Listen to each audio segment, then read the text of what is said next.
are listening to Starter Girls Podcast with Jennifer Loading. Whether you are starting a business, starting a brand, starting a movement, or starting a project, we are here to talk about it. And I'm super excited because I have Ian Andrew on the show today. Hi, Ian. So I'm going to tell our listeners just a little bit about you, and then we're going to jump right into this. Are you excited? I'm absolutely excited. Me too. Me too. All right. So Ian is new to the Dallas area. How long have you been here, Ian? A little over a year. Okay, so yeah, not very long. By way of Denver and New Orleans. So you've lived in two great places. He's a consultant and a trainer for a tech company based here in the Dallas area. And some of his hobbies include cooking, sports, traveling, playing cards and pro tournaments, and painting. And you're a good painter, by the way, too, because I've seen that too. Thank you. You've got quite a lot of little crafty things that you're good at here. Yeah. But the biggest thing that we're going to really talk about today is that he's a climber. I love this. He's a climber. So correct me if I'm wrong, but you've climbed in the Rockies, the Appalachians, the Ozarks, and where else have you climbed? There's a handful of places around here. Mineral Wells is about, give or take, about an hour and a half west of the DFW area. And then there's a handful of places like in the Austin area. Like there's a place called the Greenbelt down there, just on the outskirts of town. That's really cool. Awesome. Awesome. All right. So welcome to the show. Yeah. Ian. Thanks for having me. This will be fun. I'm super excited. We're going to get going on to this. And so really, what I want to talk about really is about this whole rock climbing thing. Because when we met, I told you I was impressed with this because and I know one of the things we talked about was just being very we talked about fear. I remember that. We talked about that and being very focused on what you were doing, that it was overriding the fear. And what's so great is because the podcast that we had just before you came in here, we were talking about fear. She had done this 2,000-mile trek. Is that long walk trek? And we were talking about fear. That's insane. I know it's not. It's like we were talking about fear, why people stop doing things, and it's always wrapped around fear. So I'm excited to have you on here and talk about all this stuff because I think it's going to be awesome. So what I want to ask you before we even talk about all the climbing is, how did this all come about? How did this start? A lot of bad decisions. No, it really just kind of came through. So I grew up in the Denver area. So I used to go into the mountains all the time. I grew up snowboarding, kind of grew up in the mountain area. And so then from there, it was just kind of like an off and on for a couple of years, just casually hitting up rock climbing gyms and stuff. And then when I moved to Louisiana, a couple of friends of mine started a gym out there. So we all started climbing a lot more. And then it kind of became this thing where it's hey, we're actually kind of getting pretty decent at this. We were able to kind of see growth in ourselves and what we're able to do. And then there's just the fun side of it. And watching somebody else climb who's really good and really strong and knows what they're doing. It's really cool to see somebody crush a route that, you've been trying really hard for, and just to see somebody else send it really easy. So that's really cool. So we just started kind of progressing, and then we looked into just kind of taking a big camping trip. And then one of the guys said something about well, what if we went somewhere where we could go hit up a mountain range, or go check out somewhere like that. So I remember the first place I ever climbed outdoors was it's a place in the Ozarks in northwest Arkansas called Horseshoe Canyon Ranch. It's incredible. It's awesome. It's basically, so if I remember right, it's a private reserve. So it's not a state-owned park or anything. And it's basically a giant bowl where you come in, it's up in the Ozarks, and you drive into it, and all of the walls are all the way around you. And there's different parts that you have to climb in different parts of the day. Based off sun location, because there's a spot called I believe it's called the Dawn Wall, and they basically, you have to get out there crack of dawn, because the longer the day goes, the sun keeps beating on it. It's trying to grab a hot cast iron. Yeah, wow. So we basically just built a camping trip around the availability to go rock climbing. We bought a bunch of gear.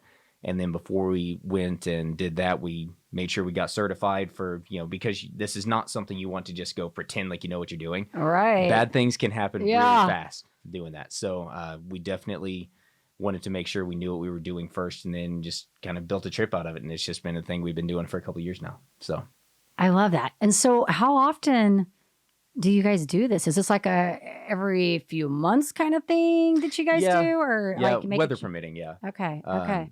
The last one we did, we haven't, because of all of the coronavirus stuff going on, we haven't been able to make a trip this year yet. But we do have a couple coming up that we're looking into. Looking to go to Yosemite is one of the next big things we want to do.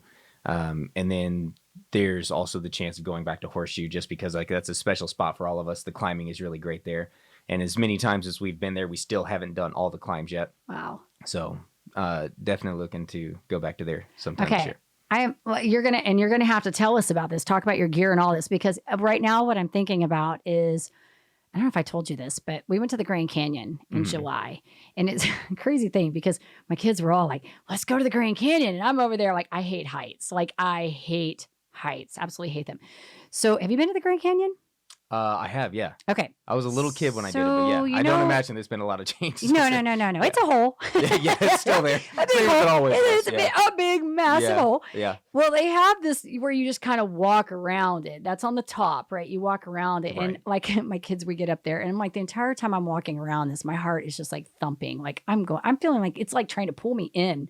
Like it's like sucking me in the hole. It's crazy because whenever you're basically at the top looking down into something like that, you feel heavier. You absolutely do. And especially because it's one thing if it's a 20-foot drop. It's quite another right. when you're looking at hundreds, if not thousands and thousands of feet. Right. So, yeah. Yeah. Well, and what's so funny about that is that my middle, my youngest were like, we're going to go climb down in that thing. We're going to get in that. And I'm like, about that. You're not even going to get me anywhere near that. Like, and the day that they had planned to do this, they didn't plan. They were going to go look at it the day before they were going to go into it. The little one ended up doing some, but my middle gets up, and one of the trails, I think it's the one where the donkeys or whatever, the horses go through. The trail was like, maybe like 4 foot wide, but you got people coming and going. So the middle one gets up to the edge and she's like, oh, never mind. Yeah. Never mind. They didn't even get me close to that. Like I couldn't even get in the little, like in the edges to look at it because my heart was just thumping so hard. I'm like, okay, clearly I've seen it. I'm good. I don't ever need to go back. Right. I don't ever need to. So I'm impressed. That's why I brought that. I am totally impressed by this whole rock climbing thing. And we've talked about that because, and so I want to talk about like what you do for work and how this relates, because tell us what you do there. Because I want to see if there's some similarities in what you're doing. There's absolutely nothing. There's no correlation. So basically, my company has a million different products for basically the apartment industry. And so we make things for pretty much anything you can think of, whether it's budgeting or leasing and rents or price projection or any of that sort of thing.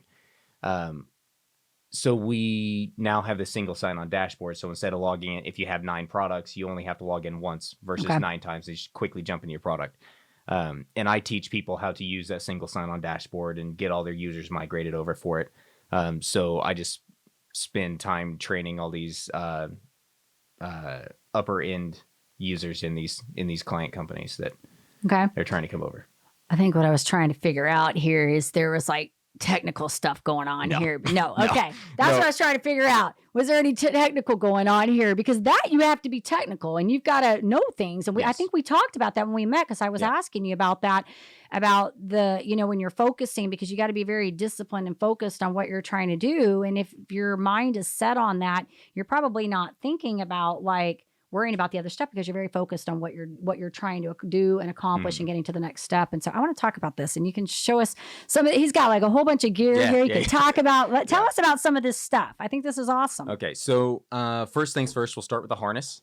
So basically it's just your standard belt where you've got a giant waistband that comes around. There's several loops that are on the outside. This is where you're going to hang your gear, like some of your carabiners that come around. Okay. You'll hang them off the sides here.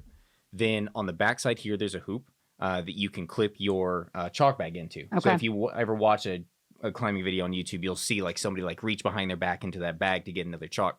Okay. So when you're hanging off the wall, this bag actually sits down off, and it's nice and easy to reach back into. And then down on the bottom, there's 2 basically leg straps that you slide your legs into, so that if you do fall, or at some point in time, you're going to rely on the harness and the rope. Because once let's just say like you successfully finish the route and you climb out, you're not going to climb back down. You let go and you let your person lower you back down, the person belaying you, in which case you're tied through this central loop here that kind of ties together the waistband and the 2 leg straps. Okay. And you'll have your rope running through here. Gotcha. Okay. Very cool. So then here's a chalk bag. So this just runs back in this carabiner here. Gotcha. And then the next thing I suppose we should probably talk about is the quick draw. So this is so a quick draw is basically two carabiners, okay? And the two carabiners are very close together, but they're built slightly differently. Okay. So one of these is supposed to run to the wall, and the other one is for your rope. And basically, there's a nylon strap that varies in length depending on what your quick draw is. This one, I believe this is about 4, maybe 6 inches or so.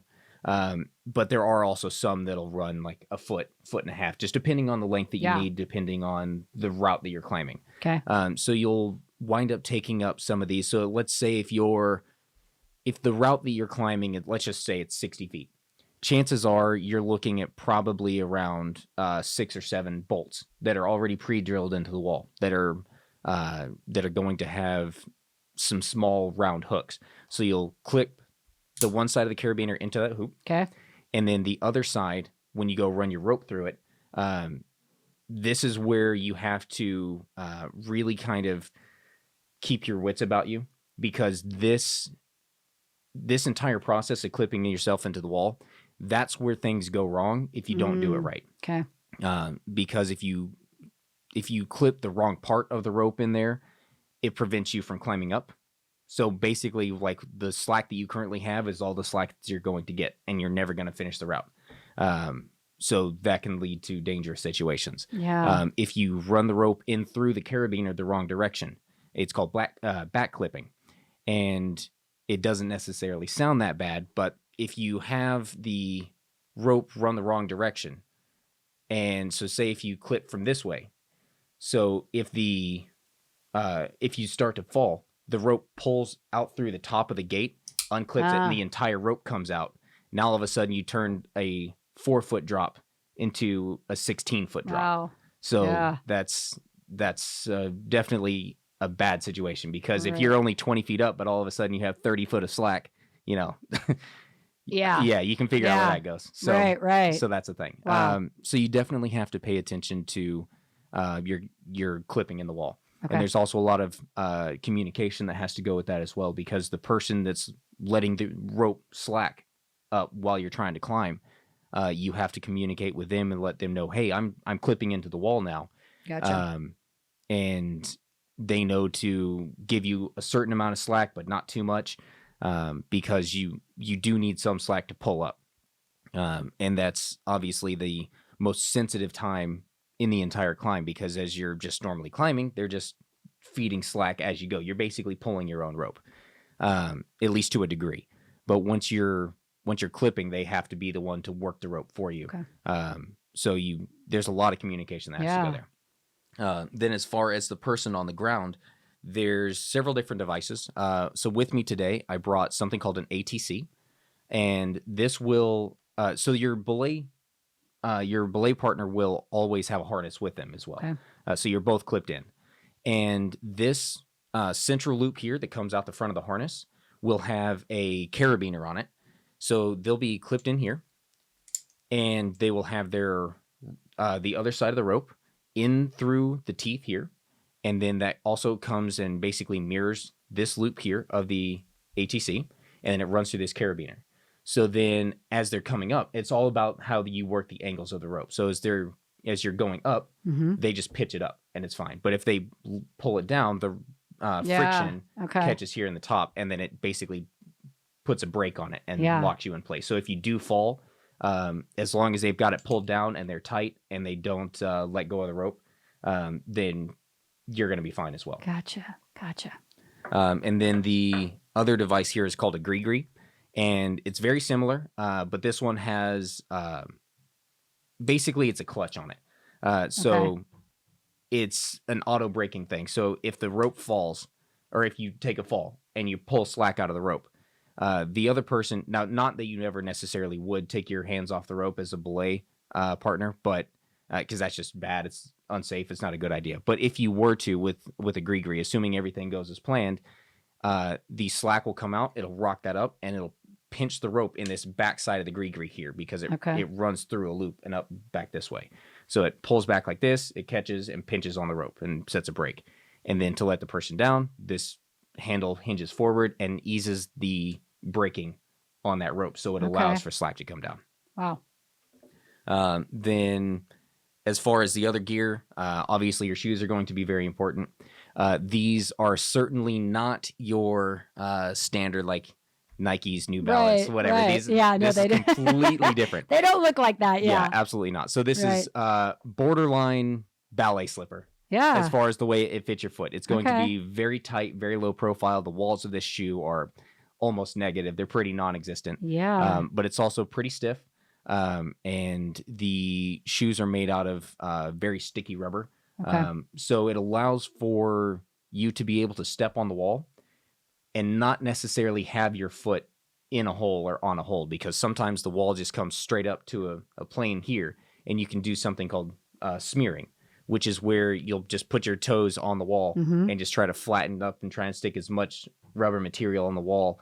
And just between the grip of the rubber and just the general friction of your weight pressing into the wall, you can effectively make a foothold out of nothing. Wow.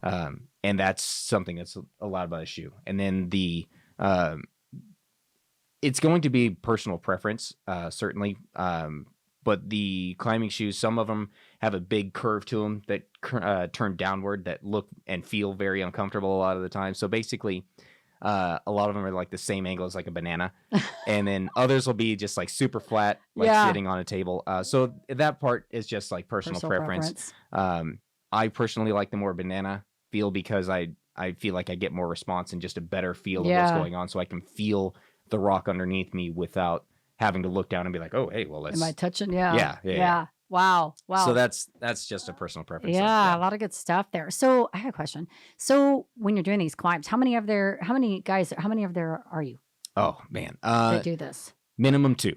There's a minimum 2 because you have to... So you've got a climber and then you've got somebody working the rope for the climber. So there's a minimum of 2. Typically, I've only been on one trip where there was just 2 of us. But generally there's somewhere between 4 to 7. Okay. So a lot of the time what we'll do is all of the routes that I climb have been pre-bolted. So they've got like somewhere between a foot to, I would guess, somewhere around 3 feet. Okay. Somebody's gone through and drilled a metal rod into the mountain face and then anchored it in place. And then the end tip of it has that little small hook that you would run your quick draw to. That's called sport climbing. Okay. And so we typically go out and do that. And so what we'll do is we'll find a section of the mountain. Let's just, for the sake of discussion, we'll say a 75-foot section of the wall, 75 foot wide. And we've all got some of those like 1 pound travel pack into itself hammocks that you just run wherever. Okay. So we'll, let's just say there's 5 of us. 3 of us will like set up with that. We'll like set our lunch coolers down or something. We may like grab a sandwich or whatever. And then we'll pitch our hammocks up and just like watch the other 2 people do it. And then we'll just kind of all shift in and out. And then so in that 75-foot run, there may be 5, 6, however many routes that we go up the mountain. So once we do that, we just kind of shift in and out. And then the person next in line goes. And then once we're all done, we just pack up and move to the next little like 100-foot stretch of wall and just kind of just go and from sun up till sundown. Yeah, I was going to say, so what's the longest climb you guys have done, like an hour wise? Like what's the longest? How long has it taken you to do like a climb? Maybe a long one. Probably somewhere around an hour, 45 minutes to an hour. Really? Yeah. There's some out there. Those are different levels. Cause like generally speaking, if you climb just a sport route, you're done in just a couple minutes. Okay. So whenever we go out as a group, the first person does what's called lead climbing. Okay. And that's where they take the rope up with them. They're clipping in with the quick draws, the carabiners into the wall. And then after they're done, there's already 2 giant anchor hooks up in the top. They run the rope through that. And then on the way back down, they'll take all the carabiners out of the wall, as those are no longer weight bearing. And then they'll clip them back on their hips and they go down. Now for the next person, that rope is already there. So they don't have to worry about the quick draws or anything like that. And that's called just top roping or sport climbing. And we basically run up through that. And then for a lead climb, depending on the route, you're looking at maybe like 10 or 15 minute stops. Okay. But for some of the really tall ones that may have multiple pitches to it, where you're working with more than one rope and you're working as a team to go up together, as opposed to somebody like staying on the ground with you, that's going to take a little bit longer of a climb. And there's only certain areas for that. Like, for example, I mentioned Horseshoe earlier. Okay. Horseshoe's fantastic. It's hands down one of my favorite places to go climb, but there's also not that kind of climbing out there.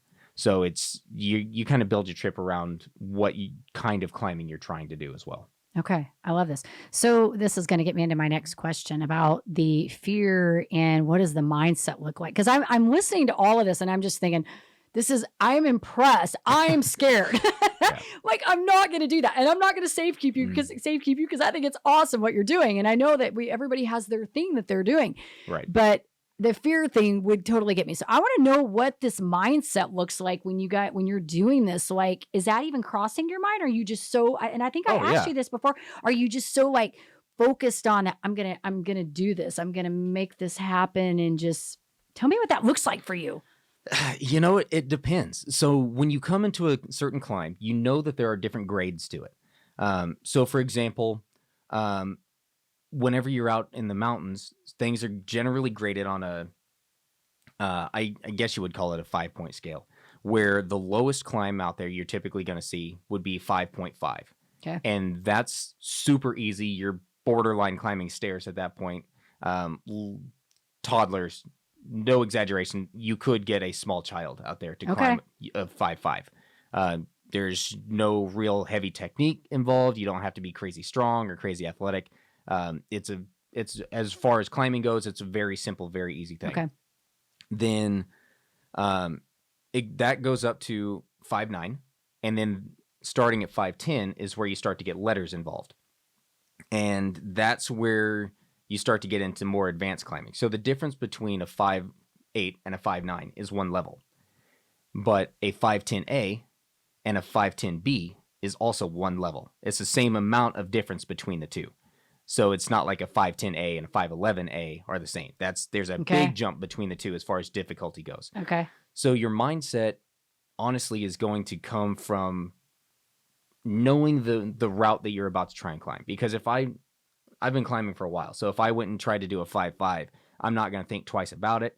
I'm just going to get up there and do it. Yeah. Right. So just it starts. I mean, obviously, you want to take the safety aspect into consideration. Just like make sure all your T's are crossed, your I's are dotted, that sort of thing. But outside of that, you really just kind of you psych yourself up for what you're doing. So like myself, my current climbing ability usually tops out around like a 5.12B or a 5.12A, somewhere in there. And that it's definitely not expert level climbing, I wouldn't say. It's advanced. But if I go out there and I know that I'm trying to do something near the peak of what I'm doing, it is hard to stay out of your own head. It's also going to come like route by route with that too, because you generally also, like, before you get on the wall, you want to have a game plan for how you're going to attack this route. Like, so you can get creative and map things out where it's like right hand goes here, left foot comes over here. Like you're planning out a Twister game. Yeah. That basically is what it amounts to. Right.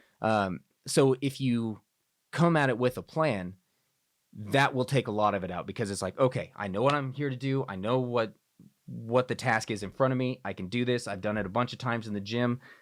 Like, I've got the repetitions underneath me to make this happen. So a lot of it is just like a practice-based thing where if you know what kind of climbing you're capable of doing, it's going to boost your confidence. And confidence is a great way to kind of push back as much of the fear as you can. 100%. And you also have to have complete faith in the person belaying you. because if you do fall and they're not paying attention, or they are untrained, or they don't know what they're doing, or they're easily distracted, that can lead to horrific situations, Right. should things go wrong. So you want to have faith in the person that you're out there doing that with, which ideally you would have been out in a gym together, practicing and understanding, how to do all of this. Here in the DFW area, we've got several top-notch rock gyms. So that's a great practice environment. But that's kind of just the biggest thing with the fear of it is just going. And then once you start the wall, and you start to get your first couple moves underneath you, like, okay, it's cool, I got this. And generally speaking, most routes are going to have at least one of what they call a crux, which is a particularly difficult part of a wall. Sometimes at the beginning, sometimes it's towards the top. It could be in the middle. It's going to be somewhere. Obviously, nobody plans how a mountain is going to form. So there's that. But so there's, like, for example, there's a route at Horseshoe. Their signature route is called Orange Crush.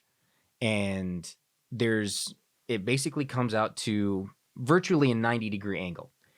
And for the crux of that climb, so I'm going to guess that's somewhere around like a 75-foot tall climb.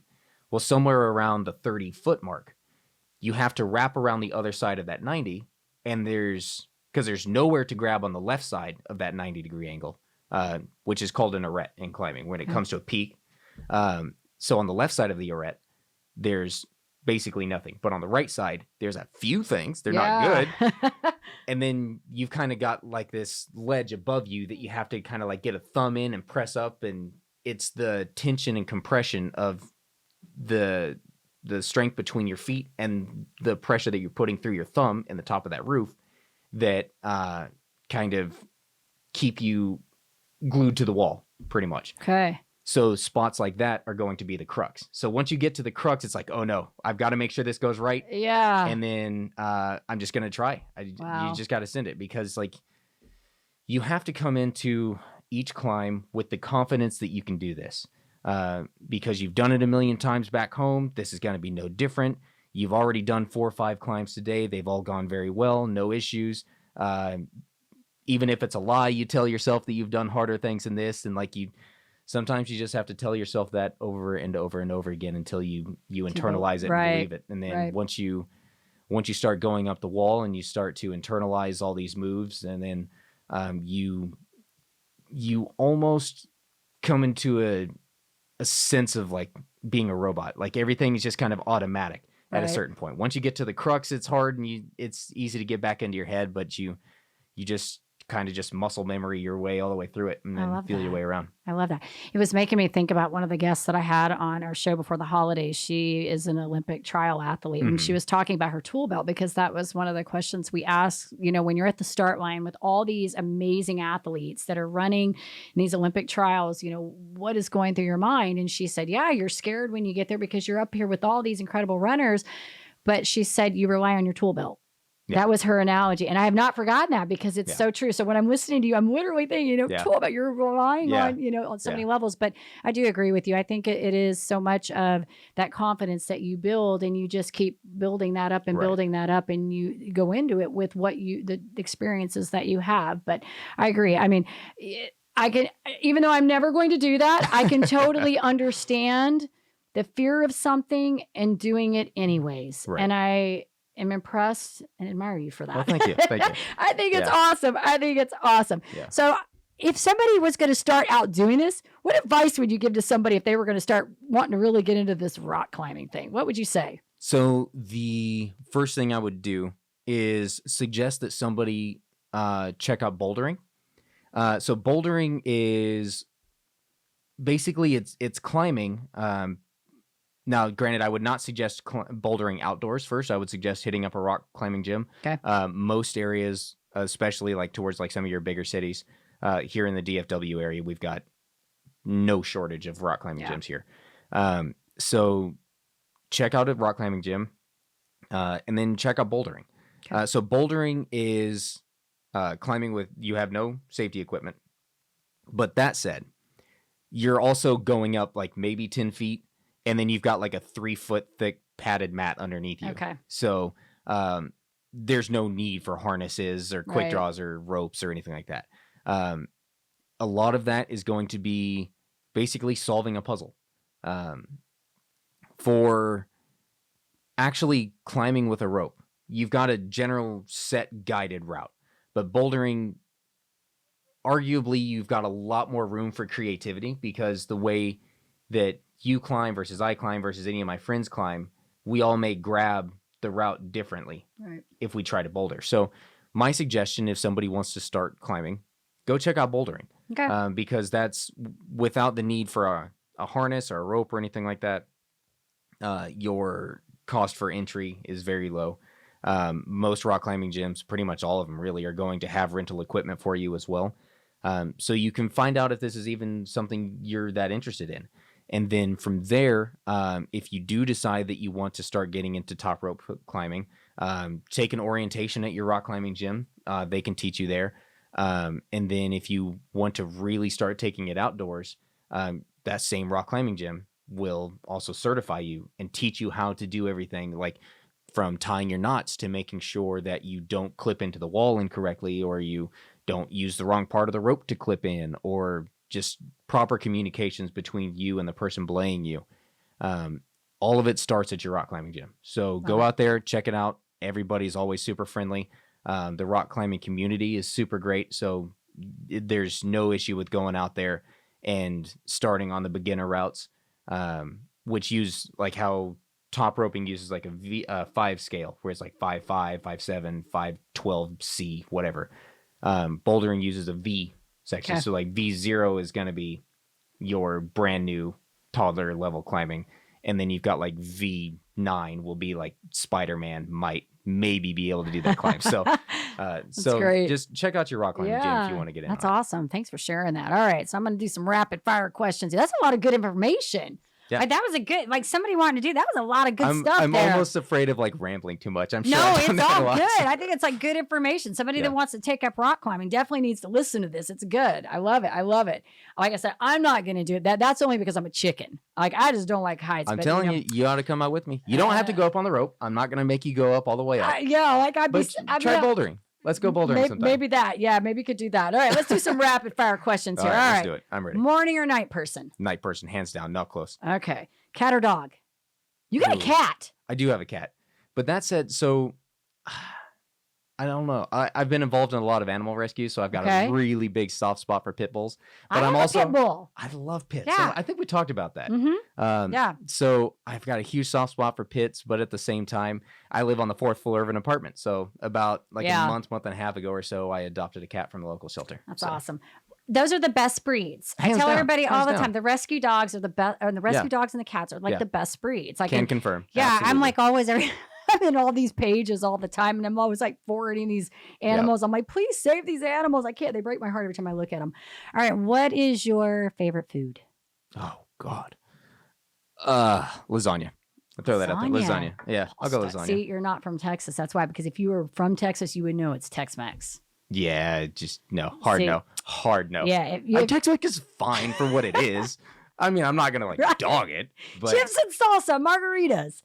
Okay, so I remember good. when I was a kid, we went to Colorado, and I always tell this story because we went there to get Mexican food, and they bring us these little cups of salsa, and they're like, clearly you don't know we're from Texas. Bring us the pitcher. Man, like, I'm you're going to to keep dumping the salsa. Yeah, like the biggest bowl that you have back there, like just a bucket of salsa. Yeah. Just bring me that. That'll Bring be the fine. whole thing. That'll Like, they work. were bringing these little cups out, and we're like, you're just going to have to like leave the pitcher there for us. So this has been awesome. So if our listeners wanted to get in touch with you to learn a little bit more about this and what you're doing, even your painting, I think we didn't even talk about that, but your painting is great too. You're very creative with that stuff too. So if our listeners wanted to get in touch with you, how do they find you?